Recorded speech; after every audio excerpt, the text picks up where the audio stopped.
Então, eu vou retomar a leitura aqui, que eu fiz a minha anotação aqui no caderno, tá?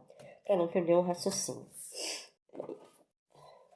Tá, vamos lembrar que o açúcar era uma atividade econômica muito lucrativa e que envolvia uma parceria entre holandeses e portugueses, que foi instalado no Brasil com o auxílio de capital holandês, pois muitos senhores de engenho só conseguiriam desenvolver seu negócio com dinheiro emprestado pelos holandeses. Tá?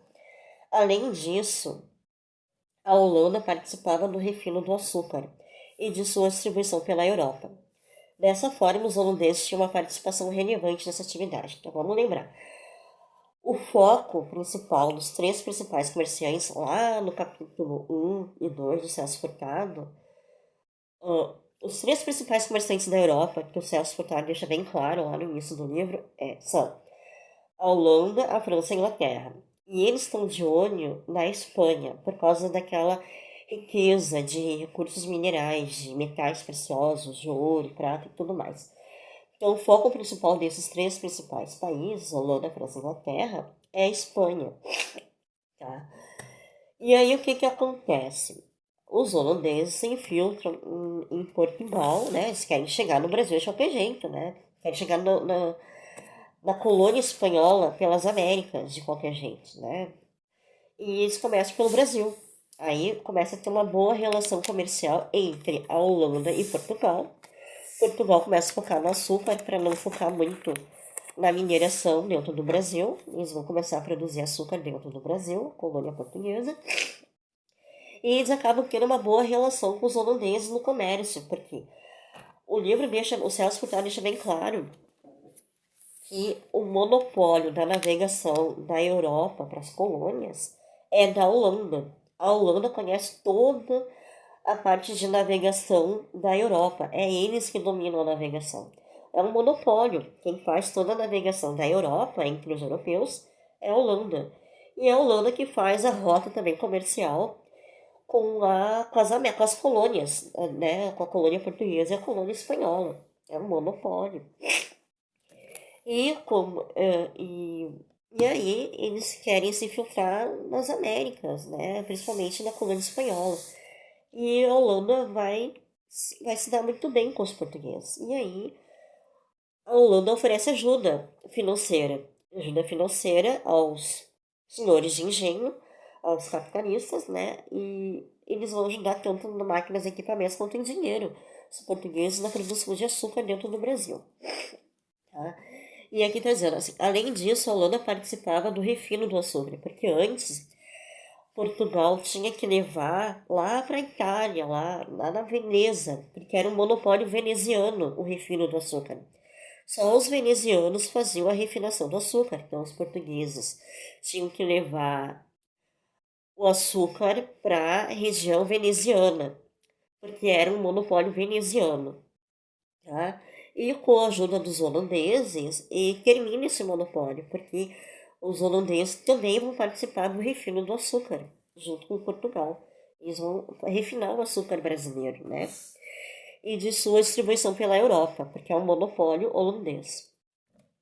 Dessa forma, os holandeses tinham uma participação relevante nessa atividade, tá? Aí começa uma guerra comercial que a Espanha começou contra a Holanda. Tá? Então, da onde que surgiu aquela guerra que eu já li, tá?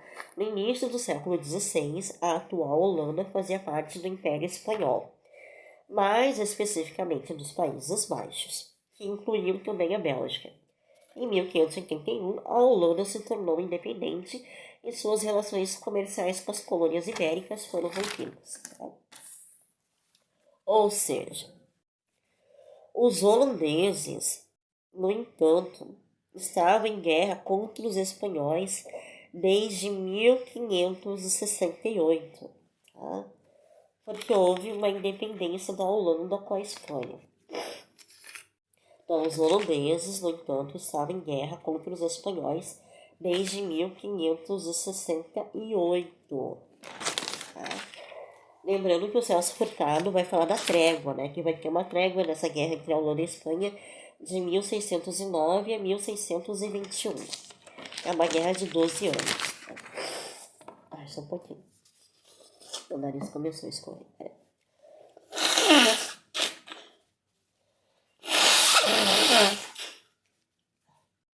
Desculpa, gente.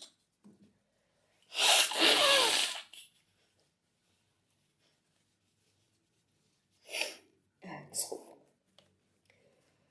Retomando. Os holandeses, no entanto, estavam em guerra contra os espanhóis desde 1568. O conflito era motivado pela busca daqueles por conquistarem sua independência dos Habsburgo, tá? Dos Habsburgo, a família real que governava Holanda, Espanha e outros locais da Europa. Assim, percebemos que a Holanda tinha relações boas com Portugal e ruins com a Espanha, tá? Porque houve uma independência, a Holanda se separa da Espanha, né? Tinha uma família real que mandava na Holanda, na Espanha e em outros locais da Europa. Houve uma independência dessas regiões e o conflito da Espanha com a Holanda foi por causa dessa independência que rolou, tá? E aí os holandeses, que não são bobos em nada, fazem um bom comércio, uma boa relação comercial com Portugal, principalmente na plantação de açúcar. Tudo isso, toda essa boa intenção entre Holanda e Portugal, todo esse bom relacionamento comercial vai acabar, tá? Então, tudo isso vai mudar com a União Ibérica. O que é a União Ibérica? É a unificação das coroas espanhola e portuguesa, que se estendeu de 1580 a 1640. Essa união foi consequência da crise sucessória que atingiu a dinastia de Avis, ou Avis, não sei como se pronuncia, no final do século XVI. As guerras em si vai começar tudo no final do século XVI. Em 1578, Dom Henrique, rei de Portugal, faleceu e não deixou herdeiros para o trono português.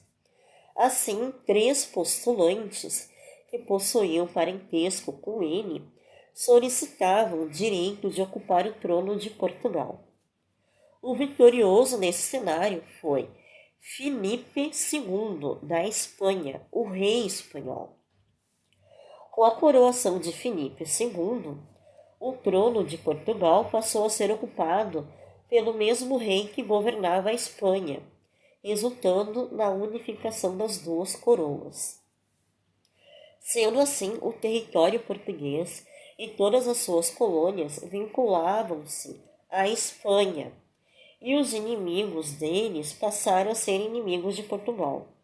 Se a Holanda era inimiga da Espanha, logo os inimigos de Portugal também eram os holandeses. Portugal, sob domínio da Espanha, faz com que a parceria entre portugueses e holandeses na comercialização do açúcar fosse afetada e estes foram excluídos da atividade. Filipe II chegou a ordenar o confisco de embarcações holandesas que estivessem em Lisboa por diversos anos. Os holandeses então resolveram reagir para defender seus interesses econômicos. Em 1595, embarcações holandesas saquearam o porto português em São Tomé e Príncipe, na costa africana. A partir do século XVII, eles, além de atacar os portugueses na África, decidiram atacar a colônia portuguesa no Nordeste brasileiro, dando início às invasões holandesas no Brasil. E aí, Portugal, a coroa portuguesa, expulsa os holandeses do Brasil a pontapés, por causa dessa invasão e dessa guerra comercial aí da Espanha com a Holanda. E aí entra Portugal, porque quem está a coroa portuguesa é o rei espanhol, que é a União Ibérica, a união entre as coroas espanhola e portuguesa. E aí eu não vou entrar em detalhes como é que foi a invasão da Holanda no Brasil e como é que foi a expulsão. Eu não vou chegar nesses detalhes. Eu entrei principalmente na guerra da Espanha com a Holanda. Então agora dá para voltar para a releitura do parágrafo número 2. Tá? Então, as consequências da ruptura do sistema cooperativo anterior, Holanda, Portugal, serão, entretanto, muito mais duradouras que a ocupação militar. Tá? Durante sua permanência no Brasil, os holandeses adquiriram conhecimento de todos os aspectos técnicos e organizacionais da indústria açucareira. Esses conhecimentos vão constituir a base para a implantação e desenvolvimento de uma indústria concorrente de grande escala na região do Caribe. Ou seja, Portugal expulsa os holandeses do Brasil e eles vão produzir açúcar no Caribe. Por quê? Porque eles aprenderam todo o conhecimento, toda a técnica organizacional da indústria açucareira dentro do Brasil. Tá? E aí eles são expulsos aqui do Brasil e vão fazer toda a produção, toda a técnica de produção de açúcar lá na região do Caribe, os holandeses. Tá? A partir desse momento, estaria perdido o monopólio que nos 3/4 de século anteriores se assentara na identidade de interesse entre os produtores portugueses e os grupos financeiros holandeses, que controlavam o comércio europeu. Tá? Era um monopólio a navegação, e quem mandava eram os holandeses. Tá? E aí vai perder esse monopólio aí. Tá? Que nos 3 séculos anteriores se assentara na identidade de interesse entre os produtores portugueses e os grupos financeiros holandeses. Tá? Porque os holandeses comandavam todo o comércio marítimo europeu. Eles conheciam toda a frota do comércio europeu, tá? Inclusive com a colônia portuguesa. Aí termina esse monopólio. Termina o monopólio de navegação holandês. Por causa dessa ruptura com Portugal e Espanha. Ruptura ibérica, que é a união da coroa espanhola com a portuguesa.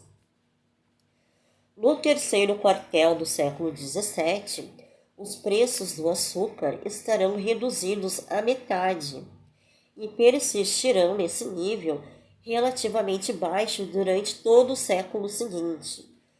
Por quê? Porque os holandeses vão lá para a região do Caribe produzir açúcar e vão vender na Europa açúcar holandês. Tá?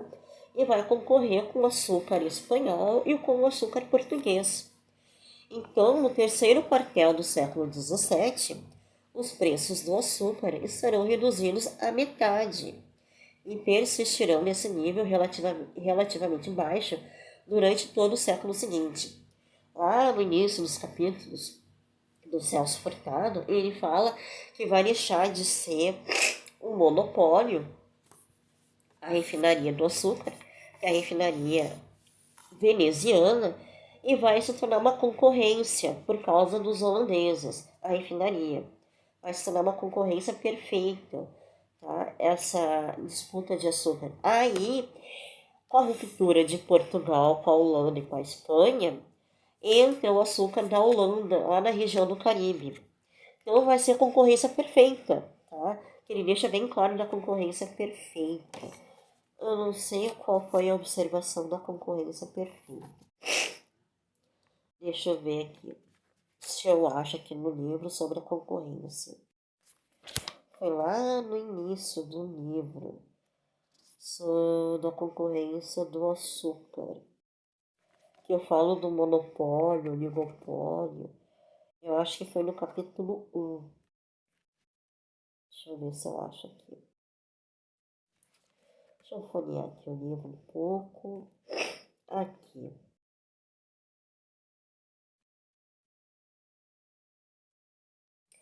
Ó, tá aqui na observação número 1, do capítulo 1. Da expansão comercial à empresa agrícola, capítulo 1. Parágrafo 1 tá aqui. E tem a observação número 1, que é o desenvolvimento econômico de Portugal do século XV. Tá?